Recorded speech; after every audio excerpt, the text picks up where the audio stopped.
where in 1995, the Royal Commissioner, Justice James Wood, in the Police Royal Commission had begun. And during this time, I had people in the community that were giving me detailed information about drug dealing, and I was reporting it to appropriate detectives and other police who were doing surveillance on the drug dealers.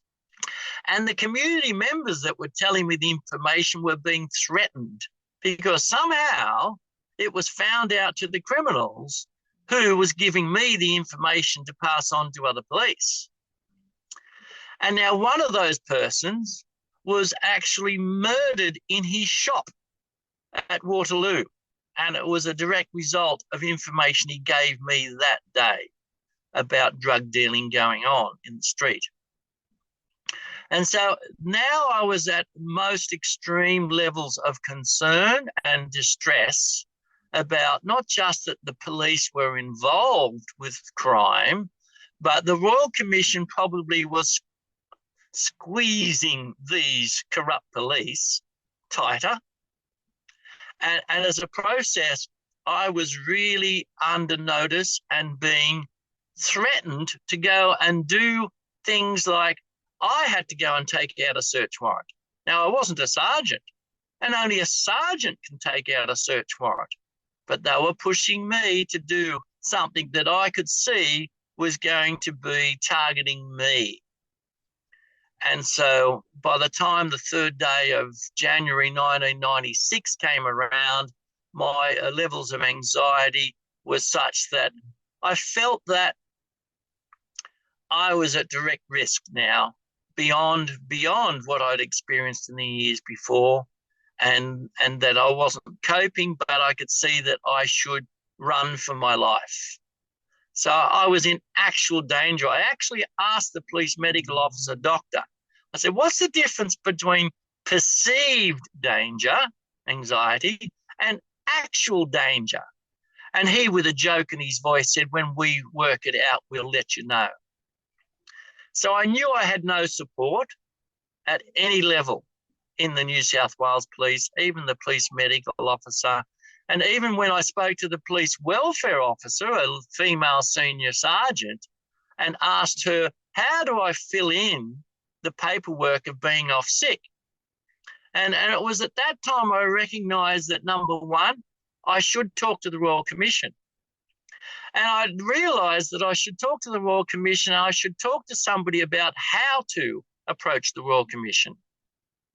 So I was the Aboriginal Community Aid Panel coordinator for young offenders, and I'd been doing that for many months and developed a close connection with the volunteers that were involved in that Community Aid Panel, which operated out of the Waterloo Police Citizens Youth Club building. And I spoke to a solicitor who was involved in that group, Martin, and Martin said he'd introduced me to a federal police officer. He had met years prior in another thing that they did together. And he introduced me to that officer, and that officer introduced me to the federal police medical officer. And they assessed me, trying to see my mental state, and decided that they were going to introduce me to the Royal Commission as a federal police officer informant. And so when that happened, I was told not to go to the Royal Commission building in Phillip Street. I was told to meet them in a hotel room in Darling Harbour. And the hotel, because they wanted to keep me away from the media. They said that to me. So when I went to this meeting, I didn't take the solicitor from the organisation I joined, the Whistleblowers Network, Whistleblowers Australia, and I turned up on my own, and the police involved with the Royal Commission were all from interstate. They weren't using New South Wales police. And so they friendly invited me into the hotel room, and I noticed something immediately about the room. It had a very large glass wall, completely see-through, looking over Darling Harbour. And I knew right then that everything I was about to say and do was going to be recorded by somebody outside of the room.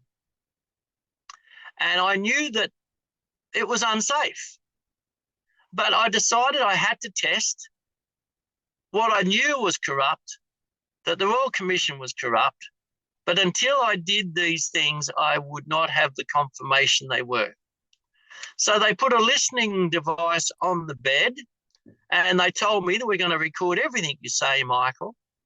And I had prepared for this meeting a 100-page document, 100 pages of brief headings of matters that I thought the Royal Commission might want to talk to me about.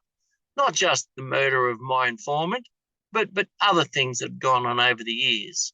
I would say that would be like 20 years of stuff in there, Michael. Yeah, and I thought I had to be diligent about it.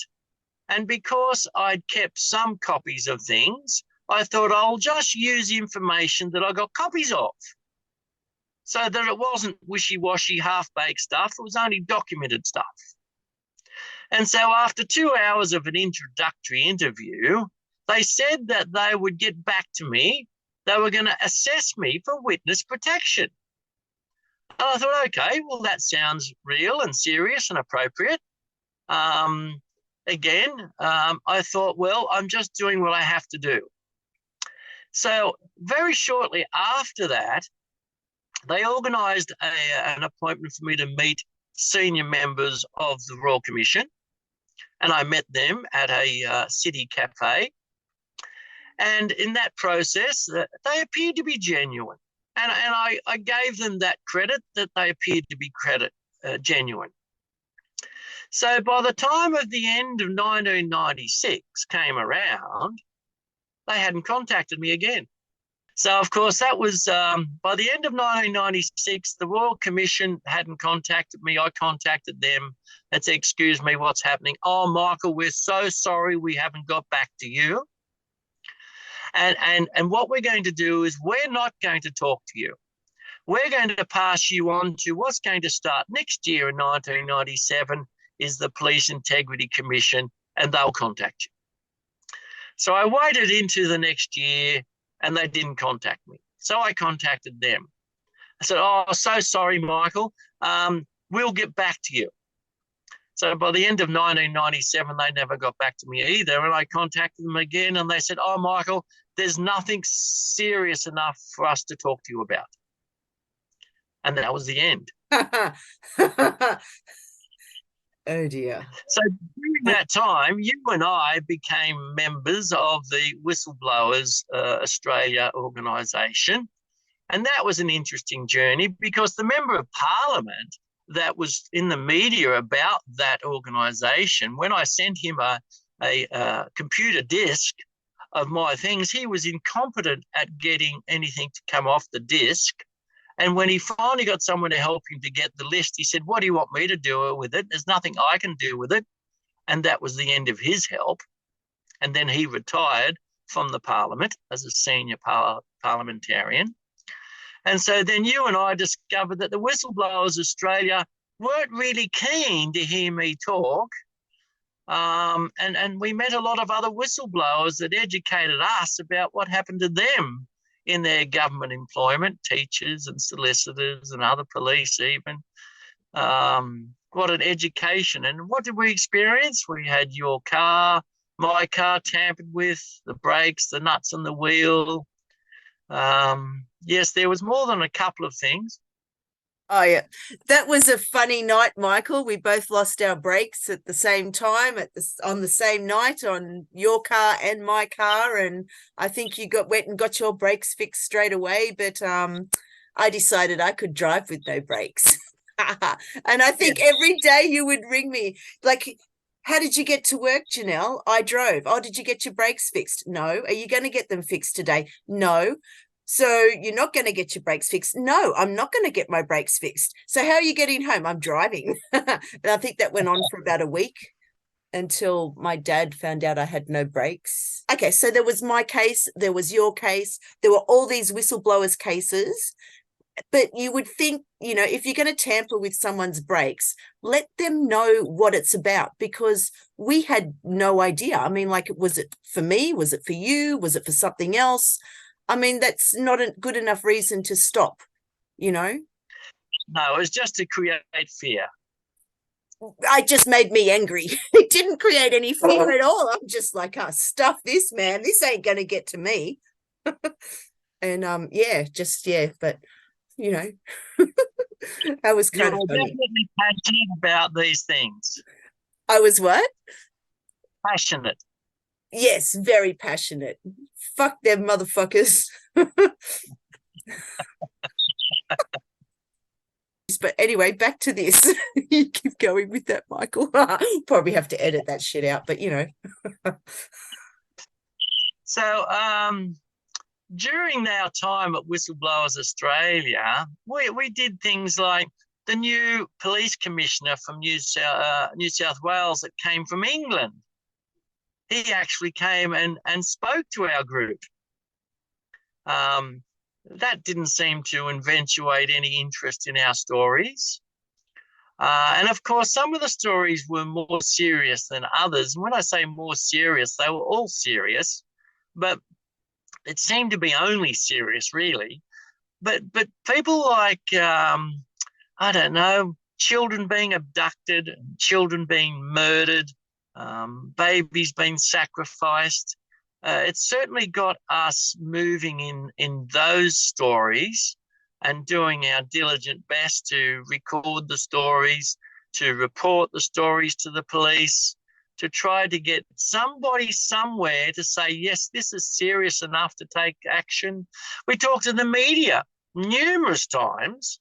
And even when I was in the police, I talked to the police, the radio, should I say, the commercial radio, many times, trying to inspire the media to take some sort of interest in some of these stories. Like on one phone call, I remember talking about Bob Carr being the Premier of New South Wales, and I was talking to Radio 2GB, and I said, look, it's interesting that there's 3 investigations into Bob Carr, his government, and the information about children and paedophiles. And during these 3 investigations, on not one day was he suspended. And you know what? The radio journalist just went silent and then said thank you and hung up. Again, nothing came of those things. There was very few of us actually on that path of investigating that type of thing. Like, you know, like we gave information to Franca Arena, you know, the whole thing with Tarak and, you know, that Frank Arkell, the satanic mayor of Wollongong, all that stuff.